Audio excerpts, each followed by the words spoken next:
Yeah, but Who remembers? Big Head was in the way. Who remembers the name of the first recorded doctor in human history?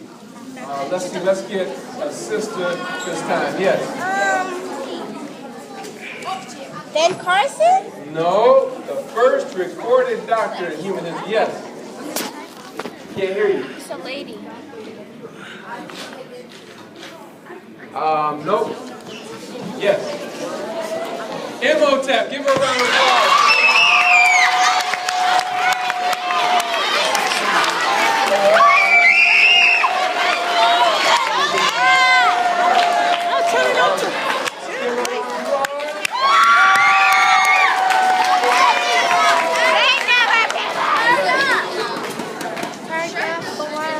Before I give away any other books, I want to take some questions from you, okay?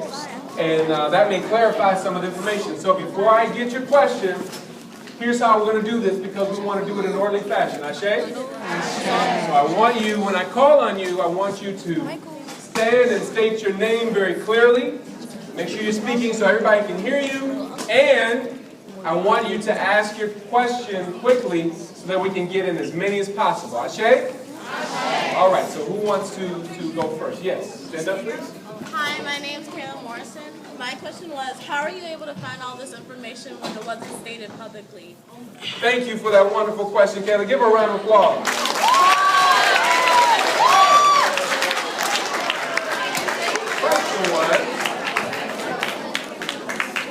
Question was, how was I able to find all this information and then begin to state it publicly? Well, first of all, I was not the one who found all this information. What I did was research from some of our greatest scholars and began to put it together so that I could continue the presentation of it that they started a long time ago, okay? But even in doing that, I was able to find a few things that they may not mention in their presentation. But if you look up the work of Asa Hilliard, John Henry Clark, who's from not far from here in New York, of Ivan Van Sertima, who was right in this area. Some of these were amazing black scholars who put together this information and wrote about it and shared all the scientific data. So they weren't just sharing their opinion, they were sharing scientific research, okay? And once I was exposed to that, I thought it was so powerful, and I realized that it wasn't in school curriculum, it wasn't in the textbook. But I thought that it should be because I felt like it would make all the difference in the world in terms of our education. So that's the answer to your question. Thank you so much. Yes, sir. In that pyramid that they was doing, it didn't. Tell me your name first. Al Qadir. Al? Al Qadir.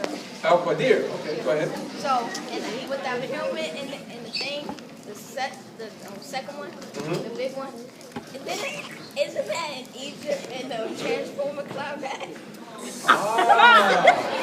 You went to that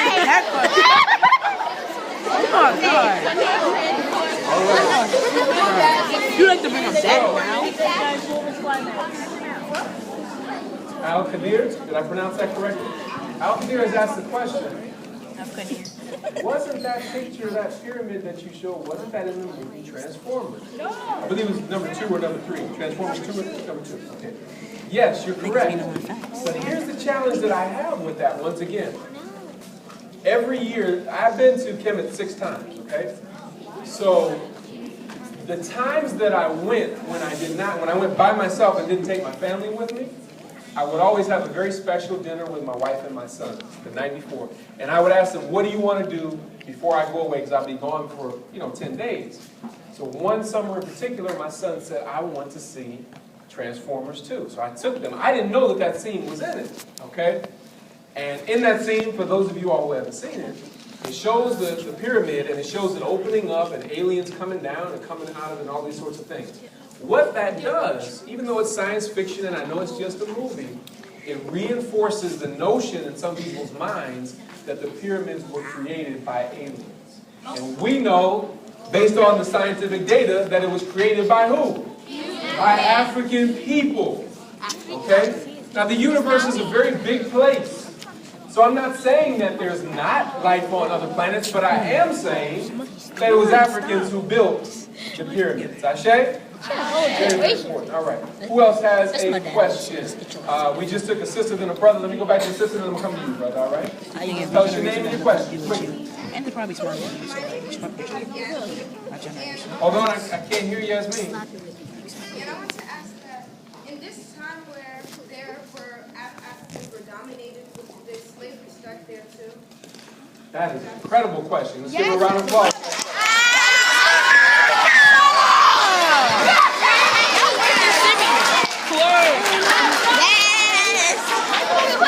Okay. I'm so glad that you asked that question because I'm going to clear up another big myth. There's some people who said that Africans enslaved their own people. And that is not true. As a matter of fact, one scholar who is very well known in America, has said that, Henry Louis Gates, and it is incorrect.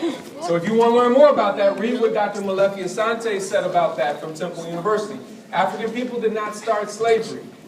They did have a system of servanthood, being a servant, and that is very different than slavery, and I'm going to explain how and why. If two African nations were at war with one another, the nation that lost the war would have to be a servant to the other nation. But in the process of being a servant, they were not dehumanized. In other words, their humanity was not taken from them. Their women were not raped. They were not forced to be a servant for their entire life. They were not abused. As a matter of fact, they could rise up from servanthood and take on a level of position of authority. Ashe? So servanthood is very, very different than slavery. Now, to be perfectly honest, I would prefer not to be a servant or a slave, but I do need you to know there's a difference. Because African people never went to another continent and took over 100 million people and then took them to another continent and enslaved them and dehumanized them, separated their families, and all those sorts of things. Ashe? Now, having said that, we live in a nation that has some very interesting dynamics because there's tremendous opportunity, but there is also tremendous inequity. That means there's some unfairness. Ashe? So what we need to do is we need to be aware of the inequity, but we also need to take advantage of the opportunity. And America is a multicultural nation. There are beautiful people and people of goodwill of every ethnicity. Ashe? Of every cultural background. And we celebrate and we elevate that. But it's very, very important that when we look at the people who are most productive on the planet, it is the people that are connected to their culture. It is the people who are connected to their roots. And that is why we must reconnect to our roots and find out who we were before our enslavement. Ashe? Right. Who else has a question? I got to go to my brother right here and then I'll come over here. Go ahead, brother. Tell us your name and your question. Got to speak louder, Daryl. Daryl? Okay. Go ahead. You got to speak louder. Go ahead. What's your question? Quick. Why with the faces? Why with the faces? How did you survive? The ancient Africans? How did they survive? Okay, good question. Let's give Daryl a round of applause for his question.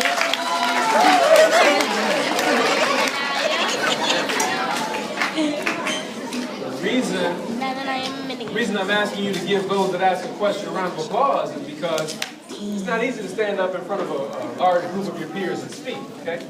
He said, how did they survive? Well, they learned to survive based on the laws of science. They did a careful and painstaking observation of nature. And they learned from nature which things would kill them and which things would sustain their life, okay? They were very, very meticulous and careful in their documentation of those things, all right? And so, in many cases, they were more healthy than many of us today. Because many of us today oftentimes are eating processed foods and drinking different soft drinks and things like that that have sugars and all sorts of things that aren't good for us. So in many regards, they were more healthy than we are. They were not exposed to the pollution that we're exposed to today. So when you ask how did they survive, the first thing that they did was they came together in unity. Ashe? Whenever we have done anything important, it is always first because we came together in what? Unity. So we always have to first come together. And then they studied together and they worked together and they were able to produce together. And that's how they were able to survive. All right? Other questions? Yes? Okay, my name is Hasana. And my question is, why are the people or the media keeping all of our history from us? Like, what will they gain from keeping this information for us and portraying our black leaders badly? Wow, great question. Give her a round of applause.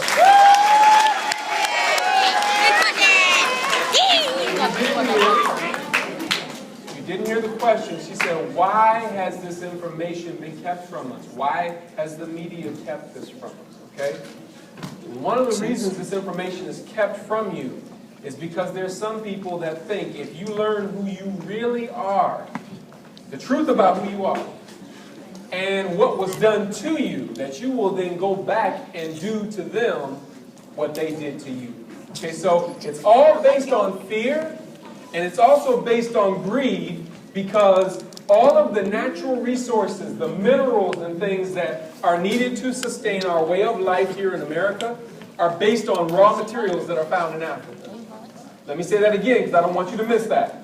All of the raw materials that we need to sustain our way of life in America, with computers and technology, all this kind of stuff, the majority of the gold, the diamonds, the oil, the petroleum, the uranium, there's even a mineral that you must have in order for a cell phone to be functional that can only be found in Africa. And so there are those that want to control Africa so they can control those natural resources.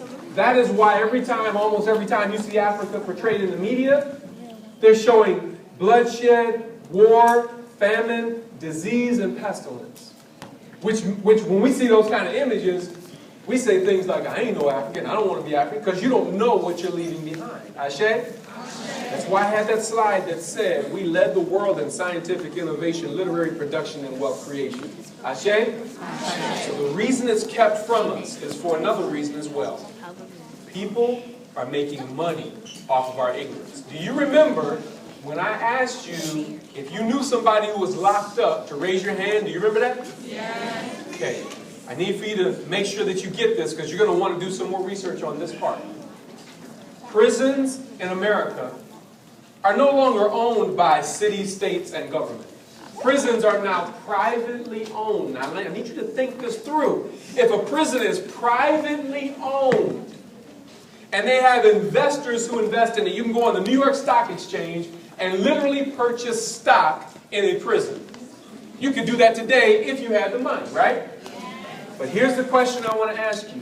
If I am an investor and I own stock in prisons, how do I get paid? I get paid every time somebody gets locked up. And so then, if I get paid every time somebody gets locked up, and I want to make money, then I need to make sure that there is a system in place to make sure that a certain segment of the population gets locked up. Ashe? And guess who that segment of the population is? African American. Black people. So,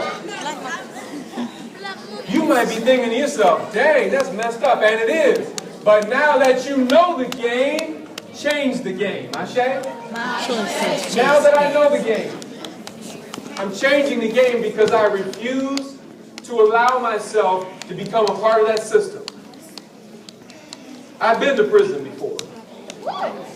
Thankfully, not as an inmate. Right, same. Feel like being what? But let me say something about that. Because I used to do prison ministry.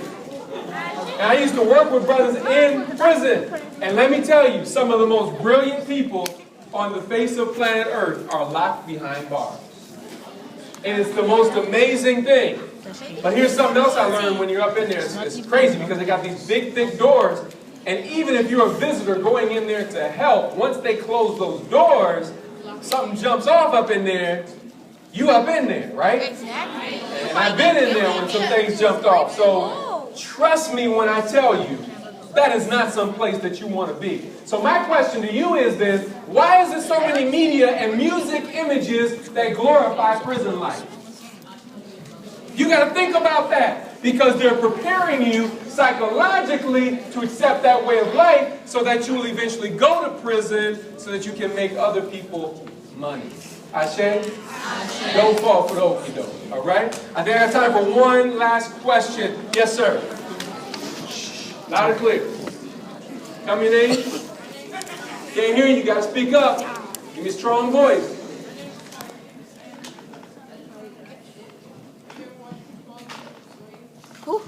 Yes. Okay. Tyreek has asked, have I ever watched 12 Years a Slave? Let's give him a round of applause.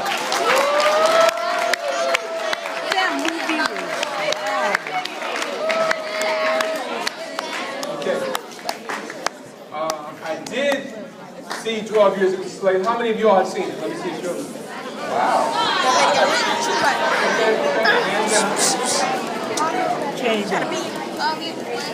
For those of you that have seen it, there's a critical thing that's not in the movie, or a number of critical things that are not in the movie that you need to be aware of.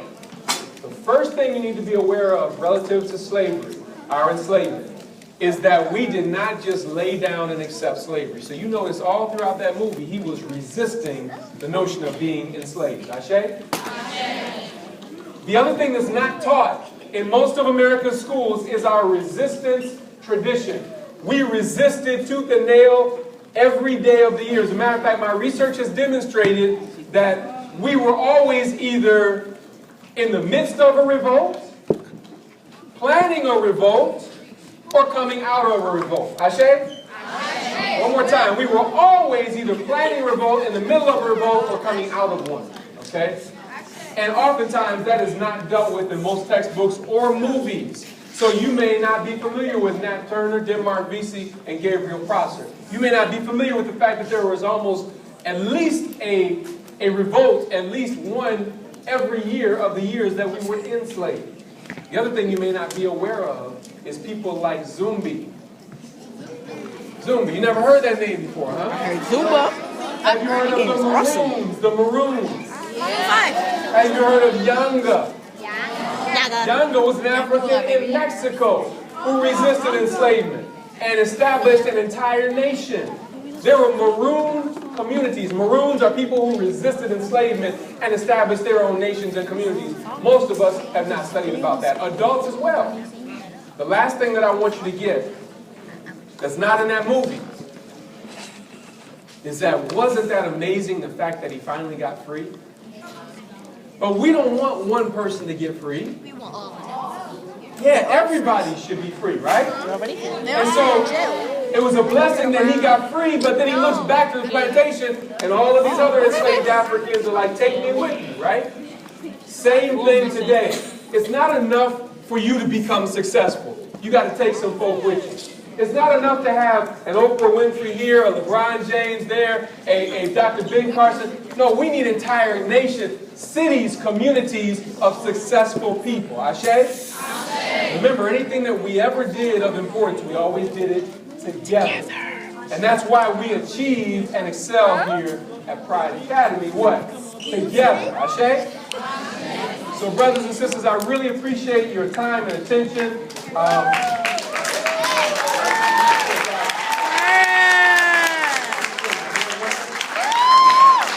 got two things left here.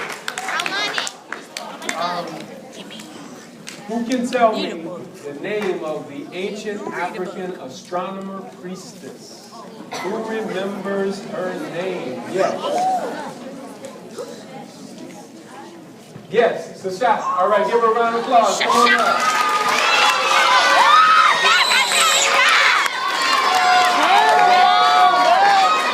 All right, we got to look up there. I'm going to give him a Kavula. Do you all remember when I told you about that monument that looks like the Washington Monument? And the Greeks called it Novelist. Does anybody remember what it was called? Squad is just squad. That's feet. No.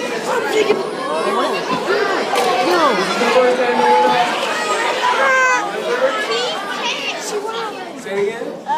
Starts with T. Ah, you're close. Tekken.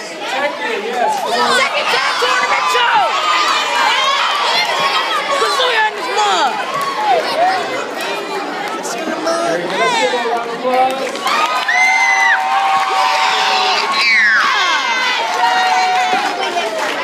The last thing I want to leave you with is when you hear the word technology, we oftentimes hear about technology. Well, remember, the word technology comes from the Greek word technos, but the Greek word technos comes from the ancient Kemetic word tekken. Ashe? Second tag tournament Thank 2. you all once again.